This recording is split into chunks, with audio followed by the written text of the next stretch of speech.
Game of ത്രോൺസിലെ ഒരു fan favourite ക്യാരക്ടറാണല്ലോ John snow. സീരീസിൽ John സ്നോയ്ക്ക് എത്രത്തോളം പ്രാധാന്യമുണ്ടോ അത്രത്തോളം തന്നെ എടുത്തു പറയേണ്ട ഒന്നാണ് ജോൺ സ്നോവിൻ്റെ വാളായ ലോങ് ക്ലോ. ഈ ലോങ് ക്ലോ എന്ന വാൾ വലേരിയൻ സ്റ്റീൽ ഉപയോഗിച്ചാണ് ഉണ്ടാക്കിയതെന്നും ഇതുപയോഗിച്ച് വൈറ്റ് വാക്കറിനെ വരെ കൊല്ലാൻ സാധിക്കുമെന്നുമെല്ലാം GOT കാണുന്ന എല്ലാവർക്കും അറിയാവുന്ന ഒരു കാര്യമാണ്.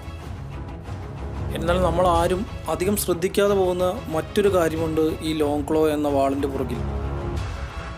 ചിലയിടങ്ങളിൽ ഈ ലോങ് ക്ലോയുടെ കണ്ണ് അടയ്ക്കുകയും തുറക്കുകയും ചെയ്യുന്നുണ്ട്.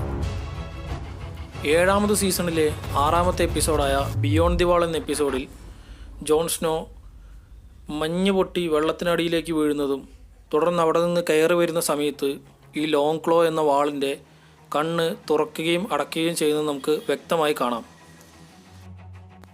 വെറുമൊരു സെക്കൻഡിൻ്റെ ഗ്യാപ്പിൽ നടക്കുന്നതുകൊണ്ട് തന്നെ നമ്മളിൽ പലരും ഇത് ശ്രദ്ധിക്കാതെ പോയേക്കാം.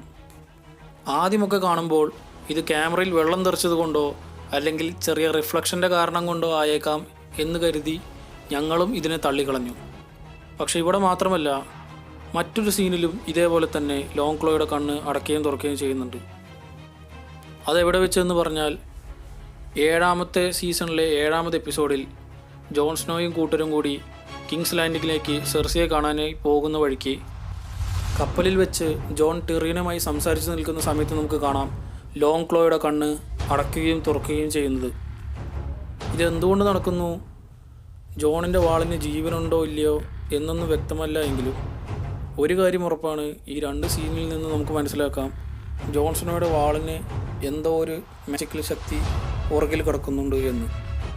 വരാനിരിക്കുന്ന 8ാമത് സീസണിൽ ഇതിൻ്റെ പുറകിലുള്ള രഹസ്യം ഇതിൻ്റെ മേക്കേഴ്സ് വെളിപ്പെടുത്തുമോ ഇല്ലയോ എന്ന് നമുക്ക് കണ്ടു തന്നെ അറിയാം.